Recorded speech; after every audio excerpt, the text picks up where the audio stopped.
Jadi sepertinya para pemain Indonesia khawatir dalam mengambil keputusan di pertandingan semalam sehingga keputusan-keputusan yang mereka ambil itu cenderung blunder.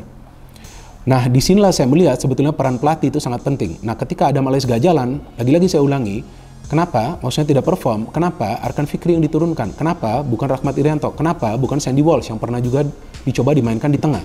Nah, ini pertanyaan-pertanyaan yang saya tidak bisa jawab. Maka itu saya tanya. Saya gak tahu teman-teman penasaran atau enggak, tapi saya penasaran banget nih. Kenapa? Sandy Walsh kok gak dimainkan? Mungkin gak fit. Ya tolong dijelaskan dong. Gak fit. Rahmat Irianto juga gak dimainkan. Ramadan Sananta pun tidak dimainkan. Dandi sang pelari tetap dipertahankan cukup lama. Saya memang tidak menyalahkan secara keseluruhan kepada Coach Sintayong. Ada peran para pemain juga yang melakukan kesalahan. Tapi seandainya para pemain bisa bermain secara taktis dengan melakukan penahanan wilayah di tengah, mungkin akan beda situasinya. Ya mungkin kalah, tapi gak setelak ini. Ini kan tentu kekalahan yang sangat memalukan. Saya tidak pernah menduga Indonesia akan dibantai seperti ini dengan skor 5-1.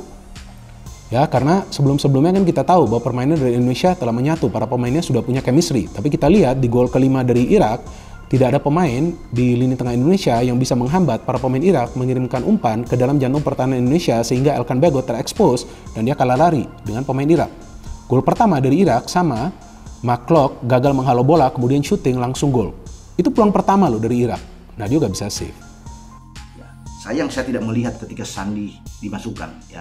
Mestinya Sandi yang masuk, bukan Adam Alais sebenarnya untuk bermain di sini. Kita ingin, tapi sama sekali kan dengan dia tidak dimainkan. Ya. Di belakang memang tidak ada pergantian, termasuk Saim Patinama yang bermain. Oke, tapi ada beberapa penampilan pemain kita yang memang menurut saya ini dapat angka yang rendah, termasuk Nadeo, ya. Di belakang ada McClough juga, Dendi, ya, agak sangat sulit, termasuk dengan Asnawi juga sebagai kapten ke-11 ya. Ini yang menjadi evaluasi bagi seorang STY, karena kekalahan ini memang mungkin baru pertama yang dialami STY di event yang resmi, apalagi di Piala Dunia ini, dengan kekalahan telak sampai 5-1 yang mungkin STY tidak pernah alami dengan kekalahan sebesar ini. Dan ini menjadi evaluasi bagi dia, dan ini kan tamparan menurut saya bagi STY untuk melihat dengan rasa percaya diri yang berlebihan masuk lapangan dan menjadi bumerang buat pemain-pemain kita. Nah, kita sekarang harus melihat kekalahan ini melupakan dengan Irak, melangkah untuk pertandingan selanjutnya menghadapi Filipina di Rizal Memorial Stadium tanggal 21 November. Tentunya harus ada perubahan-perubahan di sini. Catatan-catatan penting dari evaluasi menghadapi Irak, di mana kita kalah dengan telak. Tidak boleh lagi kita memainkan, misalnya STY memainkan pemain-pemain yang ingin coba-coba misalnya. Ya, dalam tanda kutip ya, memainkan pemain-pemain yang justru mengagetkan semua. Harus betul-betul pemain yang bisa diandalkan untuk bermain, untuk mencari kemenangan, mencari poin. Karena menghadapi Filipina, jika kita nggak usah kalah, jika kita imbang akan berat posisi kita untuk bisa bersaing dengan Irak dan Vietnam. Ya, menurut saya Irak sudah pasti lolos. Mereka punya 3 partai kandang. Partai kandang pasti mereka akan sapu bersih. Ya, setelah mengalahkan Indonesia dengan 5-1, termasuk Vietnam mereka akan hajar. Dan gue menganggap bahwa nggak ada masalah sebetulnya. Iyalah. Sampai kejadian kebobolan gol pertama, yang menurut gue itu jelas kesalahan dari seorang McClough. Karena bolanya lepas dari kontrolnya McClough dan akhirnya bola menyusur tanah ke pojok dan sulit digapai Nadeo yang dianggap netizen bahwasanya Nadeo juga nggak ada save sama sekali. Iya sih.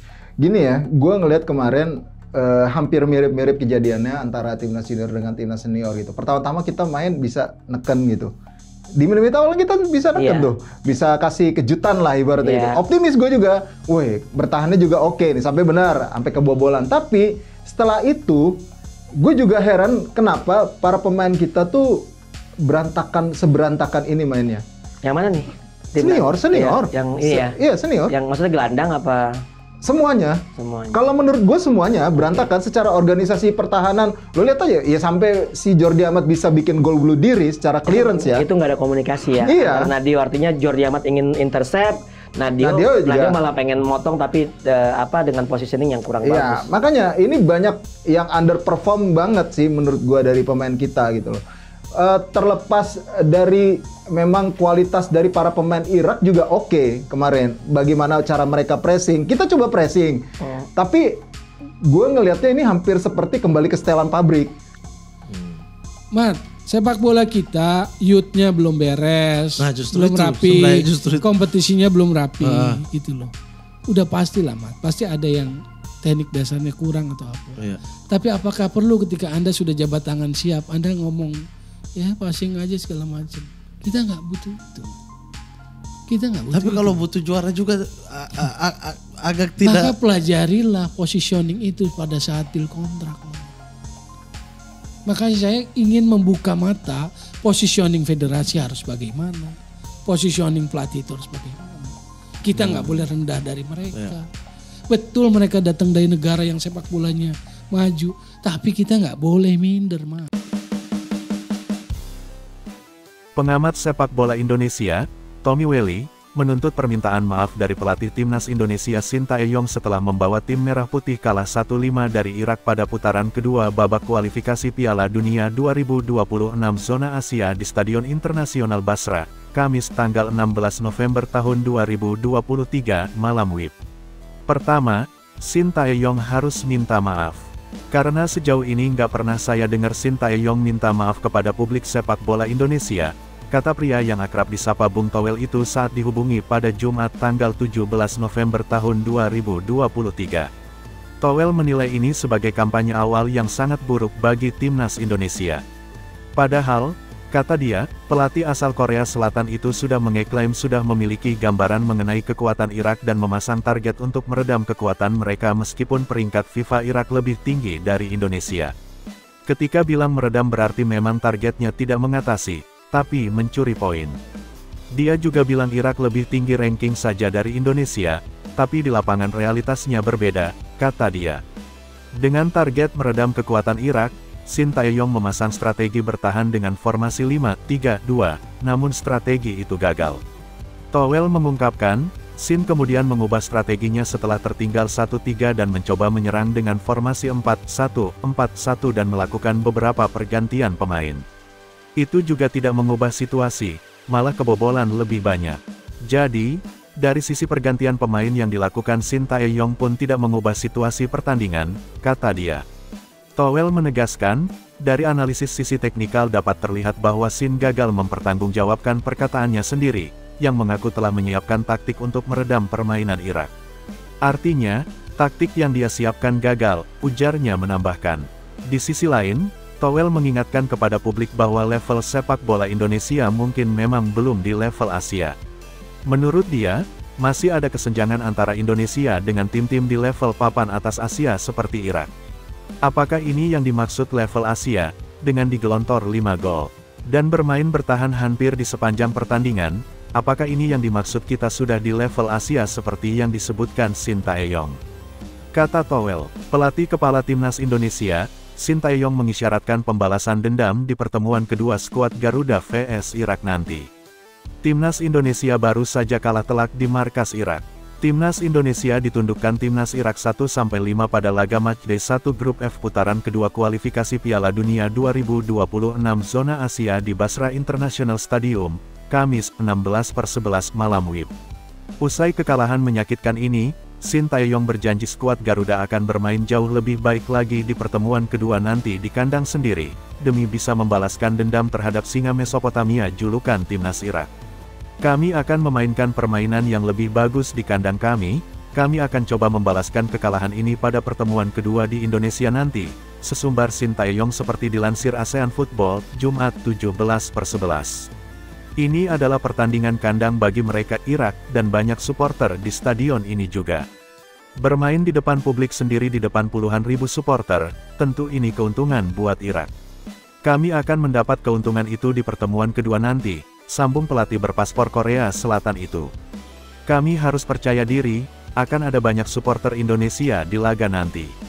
Tapi, di atas itu, Irak memang bermain bagus, tukasnya. Sesuai jadwal, Timnas Indonesia akan gantian menjamu Irak di lanjutan grup F kualifikasi Piala Dunia 2026 zona Asia putaran kedua pada tanggal 6 Juni tahun 2024. Namun, terdekat Timnas Indonesia akan bertandang ke markas Filipina dulu pada matchday 2 grup F. Laga tersebut bakal dilangsungkan di Rizal Memorial Stadium, Manila pada tanggal 21 November tahun 2023. Selain Irak dan Filipina, skuad Garuda besutan Shin Tae-yong juga akan menjajal kekuatan Vietnam di grup F kualifikasi Piala Dunia 2026 zona Asia putaran kedua ini. Timnas Indonesia di bawah asuhan Shin Tae-yong mengalami kekalahan telak dalam laga melawan Irak di kualifikasi Piala Dunia 2026 zona Asia pada Kamis tanggal 16 November tahun 2023. Bermain di kandang Irak, Timnas Indonesia mengincar poin kemenangan. Sayangnya, 3 poin itu tak mampu diraih Timnas Indonesia. Justru Timnas Indonesia kalah telak dengan skor 5-1 melawan Irak. Ada beberapa faktor yang menyebabkan Timnas Indonesia kalah telak menghadapi Irak tadi malam. Namun yang paling mencolok, bisa dibilang kekalahan Timnas Indonesia didominasi oleh human error alias diakibatkan oleh adanya kesalahan dari pemain Timnas itu sendiri. Termasuk adanya gol bunuh diri yang bersarang ke gawang Timnas Indonesia oleh Jordi Amat. Dua nama yang menjadi sorotan adalah Mark Klok dan Nadeo. Keduanya disebut-sebut tampil buruk dalam laga Timnas Indonesia menghadapi Irak tadi malam. Berulang kali Mark Klok terlihat melakukan kesalahan dasar, mulai dari salah kontrol hingga first step yang kurang bagus.